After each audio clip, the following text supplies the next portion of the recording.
प्रेरणास्पद कथा YouTube channel पर मैं धनंजय जैन आप सभी का हार्दिक स्वागत करता हूं। दोस्तों, एक शहर के अंदर अत्यंत धनाढ्य ऐसा परिवार रहता था जिनको की सेठ जी को सब धन्ना सेठ के नाम से पुकारते थे। धन्ना सेठ के नाम से उनकी पहचान थी। 7 पीढ़ियां उनकी समाप्त हो गई, पर धन का अभाव कभी भी किसी भी पीढ़ी को नहीं हो पाया, क्योंकि धन्ना सेठ ने ये समझ कर रखा था, ये जान कर रखा था कि जो कुछ मैं कमा रहा हूं वो सब कुछ मैं यहीं पर छोड़कर जाने वाला हूं। तो क्यों नहीं जो मैंने पुण्योपार्जित कमाई की है उसे अपने हाथों से लुटाता हुआ चला जाऊं, समाज का भला करूं, गरीबों की सहायता करूं, असहायों की सहायता करूं। और यही बात उसने संस्कारों के अंदर आने वाली अपनी संततियों को भी दी। फलस्वरूप उनके बच्चे भी दिल खोल के दान धर्म करते थे। 7 पीढ़ी समाप्त होने के बाद धन्ना सेठ के घर में ही पन्ना सेठ पैदा हुए। अभाव अभियोग तो अभी भी नहीं था, पर पन्ना सेठ की संगत ऐसी थी, उसकी सोच ऐसी थी, कुछ पूर्व जन्म का उसके संस्कार हो गए कि वो एक नंबर का कृपण था, कंजूस था, किसी को भी अपने हाथों से देता नहीं था। वो कहता था तुम्हारी मेहनत करके तुम खाओ, ये मेरे पुण्य की कमाई है, मैं अपनी पुण्य की कमाई खा रहा हूं। पन्ना सेठ और मुन्ना सेठ 2 भाई थे। दोनों का विभाजन हो चुका था। दोनों भाई अपने अपने व्यापार में दिन दूनी रात चौगुनी तरक्की कर रहे थे, पर पन्ना सेठ के स्वभाव से संपूर्ण शहर परिचित था। इधर मुन्ना सेठ, जो संस्कार उसको पीढ़ियों से आ रहे थे, उसने अक्षुण्ण बनाए रखा था। जो कुछ कमाता था मुक्त हस्त से लुटाता भी था। फलस्वरूप लक्ष्मी भी उसके घर आंगन में पैर फैलाए बैठी थी। किसी भी प्रकार की उसे दिक्कत नहीं आती थी। दिक्कत तो इसे भी नहीं आती थी, पर इसका स्वभाव बदल गया था।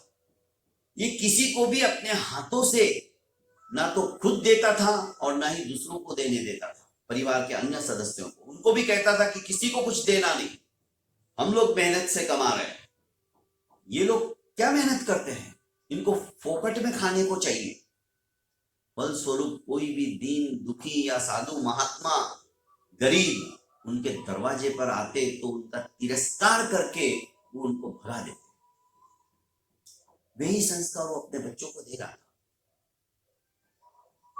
पन्ना सेठ को जो संत महात्मा पुराने थे, 70-80 साल पुराने, जिनकी उम्र हो चुकी थी, वे आते कभी उस नगर के अंदर भ्रमण करते हुए और कहते कि पन्ना सेठ तुम्हारे जो पूर्वज थे कितने दानी थे।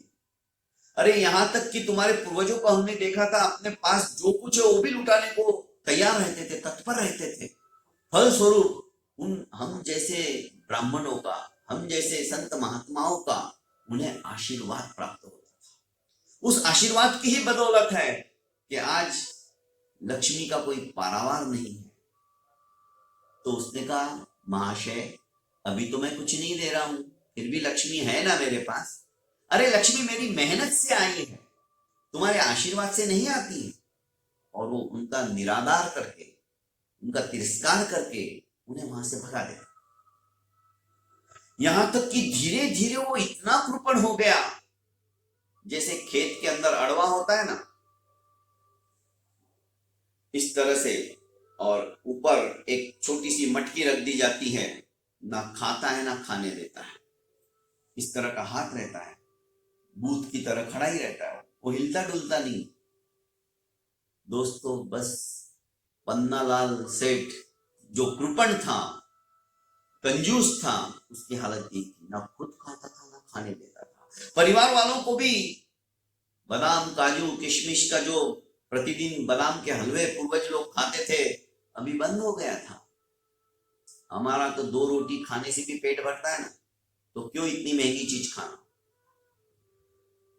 विचित्र स्थिति हो गई थी। सारे नगरवासी जान चुके थे कि सेठ के यहां पर चंदा मांगने को भी हम नहीं जा सकते, क्योंकि सेठ कुछ देगा नहीं। उल्टा उसका जो छोटा भाई है मुन्ना सेठ, वो जरूर देगा। और वहीं जाते थे।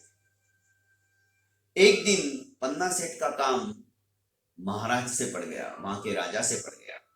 तो उसने कहा, मन में सोचा कि क्यों नहीं मैं अपने छोटे भाई को साथ लेके जाऊं, क्योंकि वो बोलने में भी अत्यंत दक्ष है, तो मेरा काम बहुत आसानी से आसान हो जाएगा, सिद्ध हो जाएगा।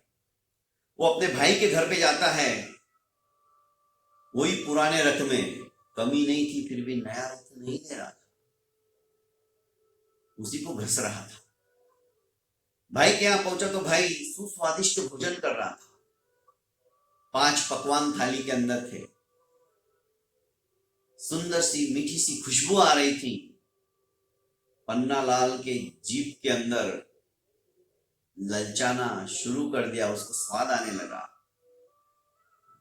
छोटे भाई ने कहा कि भैया आइए, बैठिए, खाना खा लीजिए, फिर हम चलते हैं। इसने सोचा यदि मैं यहां पर खाना खा लिया तो इसे भी मेरे घर पे बुलाना पड़ेगा और इसे भी इसी तरह का स्वादिष्ट व्यंजन और भोजन मेरे को परोसना पड़ेगा। इसलिए उसने कहा कि नहीं भैया, मैं खाना खा के आया हूं, मेरा पेट भरा हुआ है, आप खा लो। मन तो ललचा रहा था, पर कहीं मेरे हाथ से मेरे घर से कुछ ज्यादा ना चला जाए, ये भावना उसी तरह से उसको कचोट भी रही थी। छोटे भाई ने सोचा कि हो सकता है भाई का पेट भरा हुआ होगा, भाई खाना खा के ही आए होंगे। उसने आराम से खाना खाया और दोनों राजा के पास चले गए। राजा का काम समाप्त हो गया, जो उनको कार्य था वो संपन्न हुआ। दोनों भाई अपने अपने रास्ते निकल गए, अपने अपने घर पहुंच गए। पर दिन रात इस कृपण पन्नालाल के दिलो दिमाग में यही घुसता था कि इतना स्वादिष्ट भोजन मेरे को होके भैया बोल रहा था तो भी मैंने नहीं खाया। बस मानसिक तकलीफ उसे होने लगी। धीरे धीरे धीरे धीरे उसका चेहरा पीला पड़ने लगा। उठते बैठते सोते जागते आए हुए परोसी हुई थाली को मैंने ठुकरा दिया, खा लेता तो कितना अच्छा रहता। इतना स्वादिष्ट व्यंजन, इतना स्वादिष्ट भोजन खाए हुए बरसों हो गए। और ये सोचते सोचते आखिर मानसिक व्याधि के कारण से संत्रस्त होकर वो बीमार हो गया। शैया पर पड़ा हुआ है। आखिर उसने एक दिन अपनी धर्मपत्नी से बुलाकर कहा कि प्रिय, एक बात कहूं, मेरी व्यथा, मैं कोई बीमार नहीं हूं, बस मेरे को एक चिंता खाए जा रही कि मैंने वो खाना क्यों छोड़ दिया। अरे तो इसमें कौन सी बड़ी बात है, आपके लिए मैं बना सकती हूँ, आप बोलो। अरे आप, हमारे पास इतना पैसा है कि हम तो पूरे नगर को खिला सकते हैं वैसा ही स्वादिष्ट भोजन। आप इस बात को क्यों नहीं समझते, आप इजाजत दो खाली, हम तो आपकी वजह से ही रुके हुए हैं। ये सुनते ही पन्नालाल का दिमाग चकरा गया। उसने कहा, इसीलिए मैं तुमसे कोई बात नहीं कहता हूं। हम क्यों पूरे नगर को खाना खिलाएं? क्या हमारे रिश्तेदार लगते हैं? क्या उनका हमारी तरफ लेना है?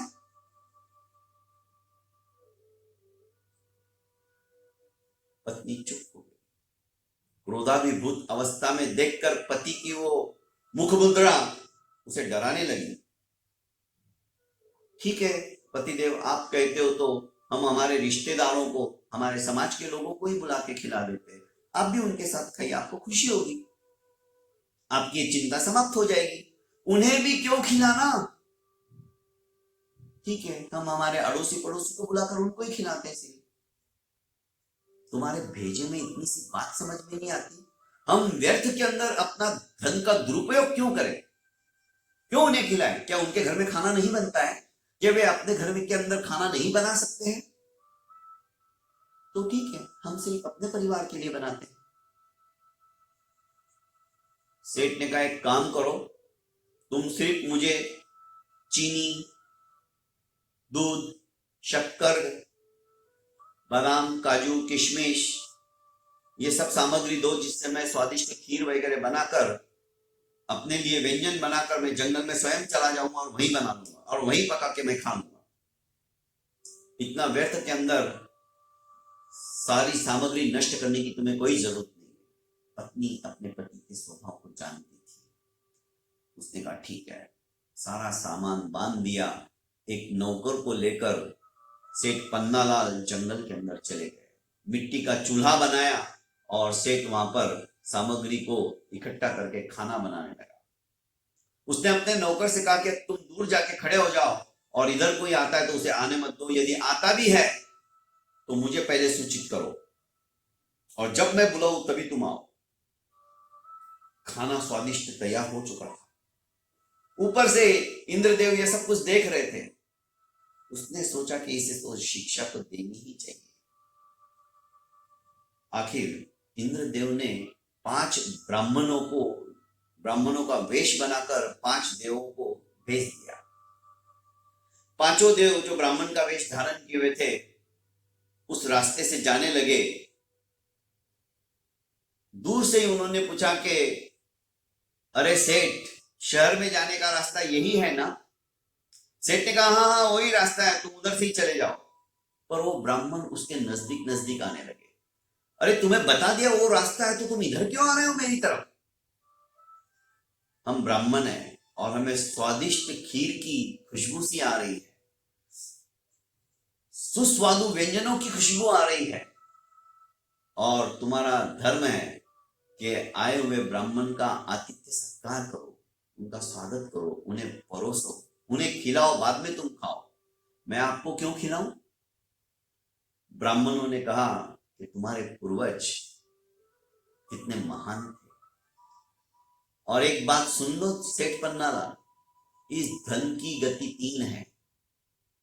3 गति इस धन की जो तुम कमा रहे हो। दान, भोग और नाश। दान भोग जो ना करे सुनिश्चित है विनाश। तुम दान कर दो या इसका उपभोग स्वयं करो, तुम दोनों नहीं कर रहे हो। पर तुम ये नहीं जानते हो कि तुम्हारे मरने के पश्चात ये सब कुछ यहीं धरा रह जाएगा, कोई दूसरा ही उसका उपभोग करेगा। तुम्हें इतनी सी बात समझ में नहीं आती? 10-15 मिनट उन ब्राह्मणों ने उसे उपदेश दिया तो इसको थोड़ा लगा कि हाँ बात तो सही कह रहे हैं, पर मेरी आदत ही ऐसी हो गई है। कोई बात नहीं, हम लोगों को, हम 5 है और तुम्हारे पास एक ही व्यक्ति का खाना बनाया हुआ है, कोई बात नहीं, उसमें से थोड़ा थोड़ा ही हमें दो ताकि हमारा उदर पोषण हो जाए। उसने कहा चलो क्या फर्क पड़ता है। पर मन में आया कि चलो मैं तो दोबारा बना लूंगा, अभी तो सामग्री बहुत है, इन्हें ही खिला देता हूं। आज तक तो मैंने किसी को कुछ खिलाया ही नहीं।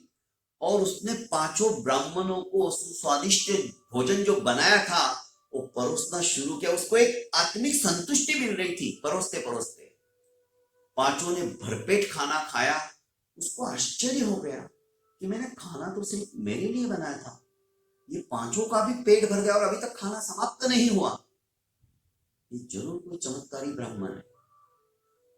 उसने हाथ जोड़कर उन 5 ब्राह्मणों से कहा, क्या कौन हो महाभाग, मुझे अपना परिचय दीजिए। ब्राह्मणों ने कहा हम तो ब्राह्मण ही है, पर परिचय यही है, तुम देख रहे हो कि तुम्हारी बनाई हुई रसोई में से कुछ भी कम नहीं हुआ। दान देने से कभी भी कम नहीं होता है, जितना दोगे उतना बढ़ता चला जाएगा, उतना बढ़ेगा।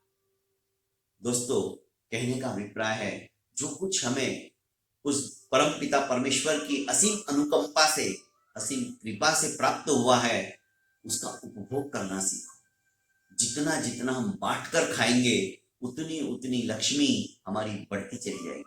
बहुत बहुत धन्यवाद।